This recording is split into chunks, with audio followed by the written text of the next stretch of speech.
Thank you very much, Mr. Vice President. It is a great privilege to be here, and I want to thank you, Vice President Telichka, for convening us. The moment is appropriate, and it is, I think, just and proper that we meet today to focus on and discuss Cuba and Venezuela, especially in this Parliament that 3 times in recent years has honored the people who personify the dreams and aspirations of the Cuban people as they and their wish for democracy. Guillermo Fariñas in 2010, Las Damas de Blanco in 2005, and Oswaldo Payá in 2002. Oswaldo Payá, a man of love and deep religious faith, whose work for a peaceful transition to democracy in Cuba became intolerable to the Castro brothers, and who was assassinated by the Cuban dictatorship in 2012. It is indeed an honor for me to be here today with the daughter of the martyr, Rosa Maria Payá, who continues her father's legacy in an admirable way and is leading a very important campaign, unifying the Cuban people in their wish for and steps toward self-determination. It is also, Mr. Vice President, I think indeed appropriate that we will today be able to listen to and learn from Ambassador Vieira Blanco of the legitimate government of Venezuela, the ambassador in Canada of the legitimate government of Venezuela led by President Guaido. Because this Parliament also honored with the Sakharov Prize the democratic opposition of Venezuela in 2017. I'd like to, at this point, before saying a few brief remarks, express a special word of gratitude and admiration for a friend who reminds me of the words of José Martí. Cuando hay muchos hombres sin decoro, when there's many people without honor, there's many honored. Of the Czech Republic, who for decades has been a friend of the Cuban people and who is a legendary supporter of human rights, and it's a privilege to be with him here today.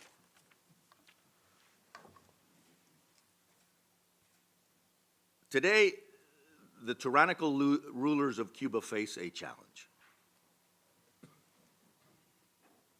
Raúl Castro knows that his life is nearing its end. He has, in fact, already built his tomb. The tyranny's founder, his older brother, has already died.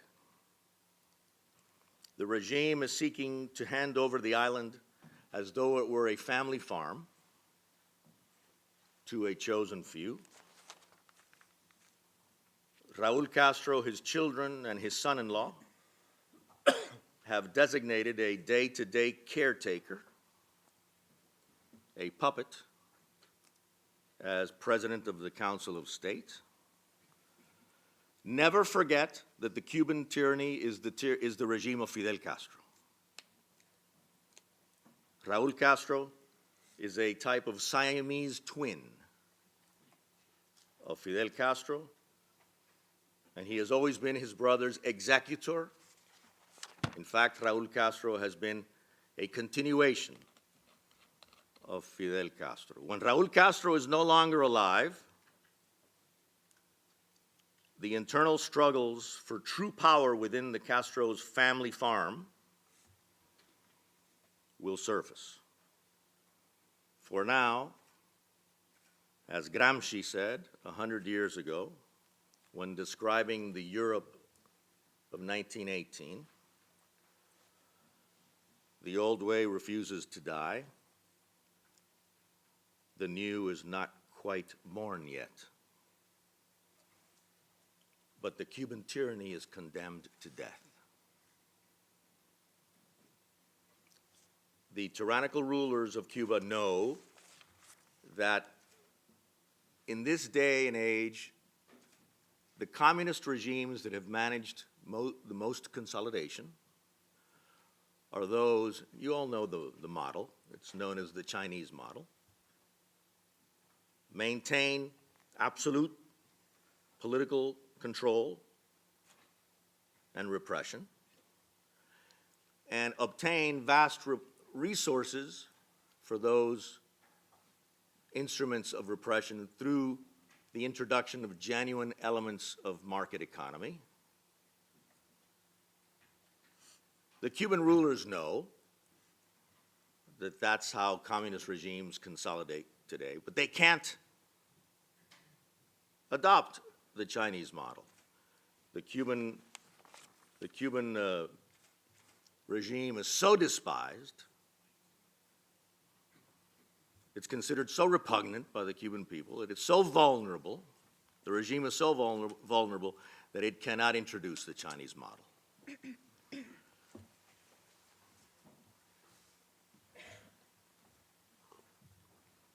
In October 1962, the Cuban problem became a negotiated matter between the two superpowers at the time, the United States and the Soviet Union. The U.S. denuclearized Cuba by virtue of the agreement between Nikita Khrushchev and President Kennedy, which ended the so-called missile crisis, as you all know, the missile crisis.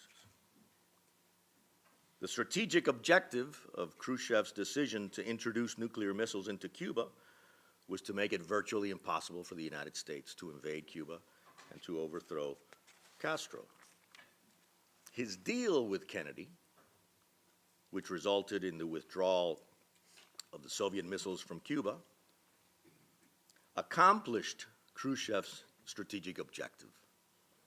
In exchange for the Soviet commitment to refrain from reintroducing nuclear weapons into Cuba, the United States accepted the survival of the Castro regime. After the missile crisis, the United States no longer encouraged attacks against the Cuban dictatorship, but completely reversed course and began threatening Cuban patriots with criminal prosecutions if they attacked the Castro dictatorship. My father, who had founded the first organization to fight the Castro dictatorship, to denounce the firing squads that began in January of 1959, as he often said, he realized that if he did not denounce the firing squads instituted not for revenge, but for the institution of terror, as he told me, if I did not denounce with that small group of emigres, Cuban emigres, who had left Cuba to fight in the Second World War against Nazism, and yet had made their lives later in New York City, and that small group founded the White Rose in January 1959. My father realized after the missile crisis and the Cuba issue becoming an issue of both superpowers, negotiated by both superpowers, that our exile would indeed be very long.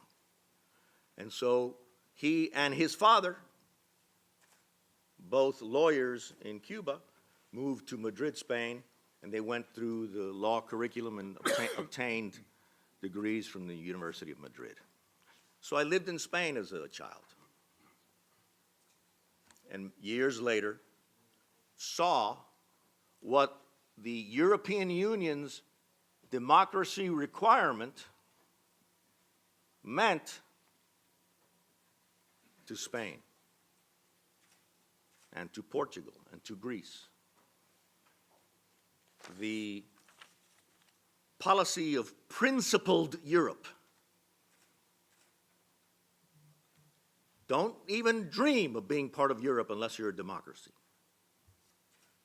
I saw what that meant in the last quarter of the 20th century to the democratic transitions in those three countries.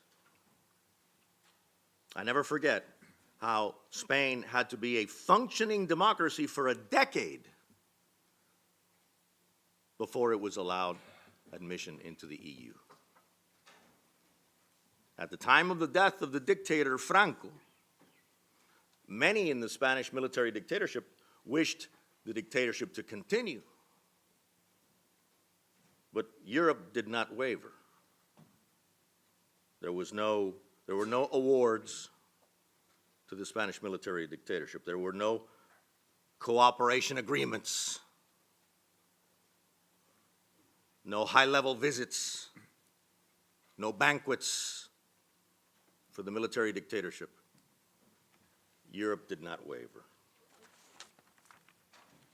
I never forgot the words told to me by the principal economic advisor to the Prime Minister of Portugal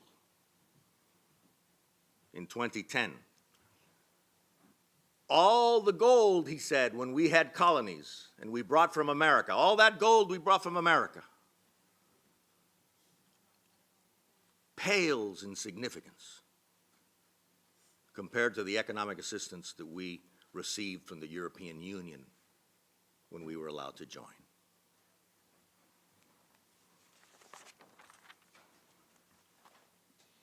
That was the principled policy of Europe as it applied to dictatorships.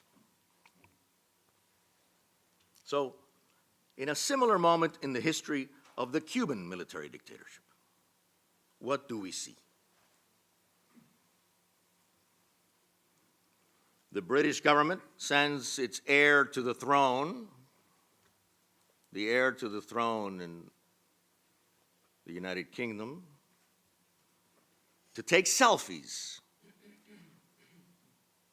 with the Cuban tyranny's murderous henchmen.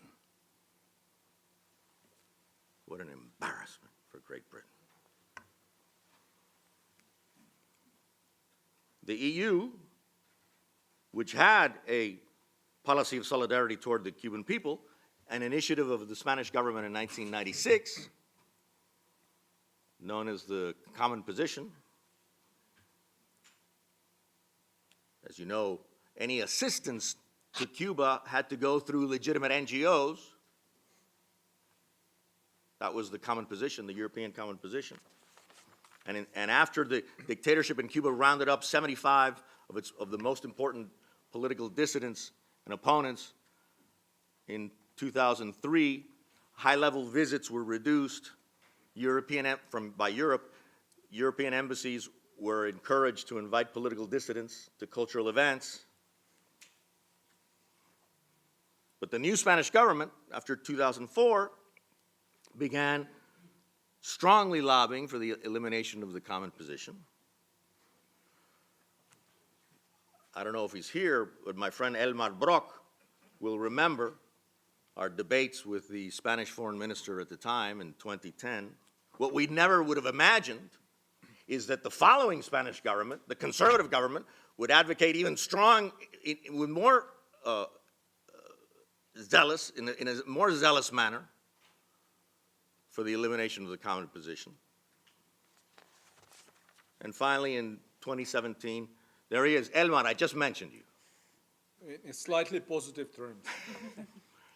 And in 2018, the common position was eliminated, and high-level visits were begun. Europe entered into a cooperation agreement. with the Cuban dictatorship. My friend. Good to see you. We also saw an American president unilaterally granting every possible concession to the Cuban dictatorship in exchange for nothing, every possible concession that he could grant. He did not arrive in Havana with a blank check because of the conditions that the Congress, that we had put into law in 1996. What are the conditions for a normalization of economic relations between the United States and a government in Cuba? The liberation of all political prisoners, the legalization of all political parties, labor unions, and the press, and the scheduling of multi-party elections. Due to those conditions in the law, the prior president of the United States was not able to bring the blank check when he arrived in Havana. By the way, notice that Fidel Castro did not receive him and made sure that his brother couldn't receive him at the airport. The President of the United States was received by third-rate bureaucrats.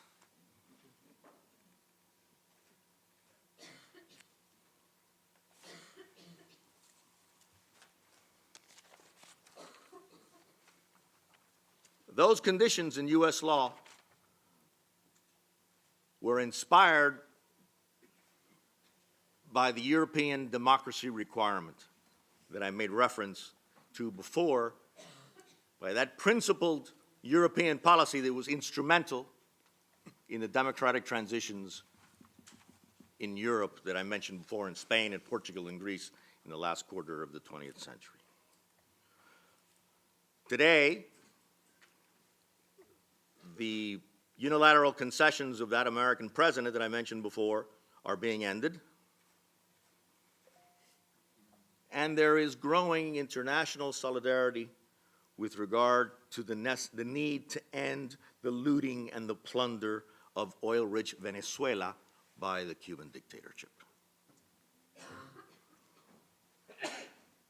Despite the fact that the Venezuelan dictatorship has brought economic misery to the Venezuelan people, for the tyrants, they obviously have the wealth, the oil wealth, and its riches, and they send billions of dollars a year to their bosses in Havana. The Venezuelan colony of the Cuban regime will soon be no longer, because the Venezuelan people are going to recover their self-determination and end the looting and the plunder by the Cuban dictatorship. And despite the totalitarian terror that began in January 1959, as I said, not for revenge, but for the institution of terror, the firing squads, despite that terror in Cuba, heroes of the internal opposition are springing up each day throughout the island. And the list is very long. I won't read the entire list, but just important, iconic names that represent the genuine Cuba, the hopes and aspirations for democracy of the Cuban people, whether it's Dr. Oscar Elias Bisset, or Cirlei Ávila, Juan Carlos González Leiva, Iván Hernández Carrillo, Joniel Rodríguez, Felicia Guillén, José Daniel Ferrer, Dr. Eduardo Cardet, suffering in prison today as we speak because of his ideals. Berta Soler, en Ángel Moya, en Félix Navarro, en Sailí Navarro, en Rosa María Payá, and the movement that she is leading to unite the Cuban people in their aspirations for self-determination. Cuba decide. Those and many others, but those iconic names are the representatives of the genuine Cuba. Europe, help them. Help them.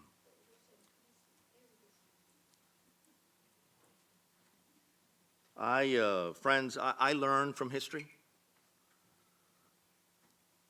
But as Jefferson said, I like the dreams of the future more than the history of the past. Venezuela will be free. Cuba will be free. The recognition of this parliament, of the heroes of Venezuela and Cuba who represent the aspirations for freedom of the Venezuelan and Cuban people, those recognitions in recent years by this European Parliament will be a badge of honor for this institution forever. Thank you very much.